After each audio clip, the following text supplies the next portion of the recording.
Good morning. It's been a long time since we last connected. We apologize for that. This summer's been very full and fast, but good. So good. I'm on a morning run here, just thinking about all of you, praying, so grateful for you, and just want to give you an update over the summer, what God has done and how He's used our partnership to really shape and affect three different countries. Spent some time in France. Obviously, we're in Italy, and we had a group from Egypt. So, in light of that, I want to give you real quick four masterpieces of what we saw God do this summer. First off, Refine was our couples camp. It was a canoe trip on the Ardèche River, and at that camp we had, I believe, 5 couples and ourselves, 2 of which were profoundly impacted on the topic of unity and the blessing of unity in marriage.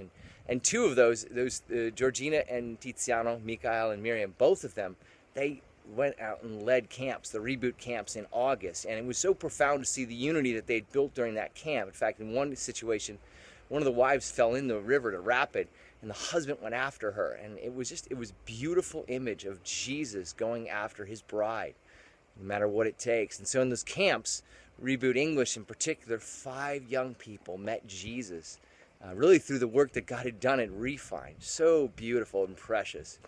At the Egypt camp, we took 12 students into the backcountry, and a lot of details there, but Marta and Yuri, 2 of what I would consider leaders at Abba's house, the house church network that we've been planting, stepped up along with Ian, one of our interns, and it was just powerful to see the gospel shown. In fact, on one of the days we went up to a peak. It was almost 3,000 meters, and just before the summit, God said, "You go down," and right after that, rain hit, and we had a limp off that mountain. But it was really the leadership of the guides and them demonstrating Jesus to those individuals that opened up huge doors for the gospel to go forth. And several actually heard the gospel toward the end of the trip. So pray for them.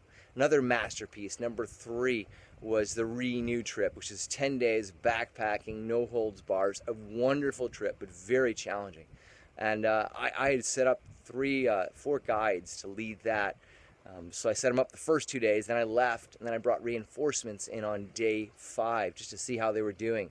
Such a challenging trip, so much diversity there. But day 8, God broke through. In fact, all of them would say that was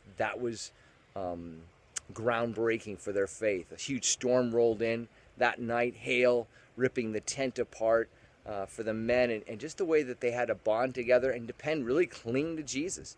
Jesus protected them, saved them. They got off of that, and it's just amazing to see the communities that they're now forming wherever they've gone back to.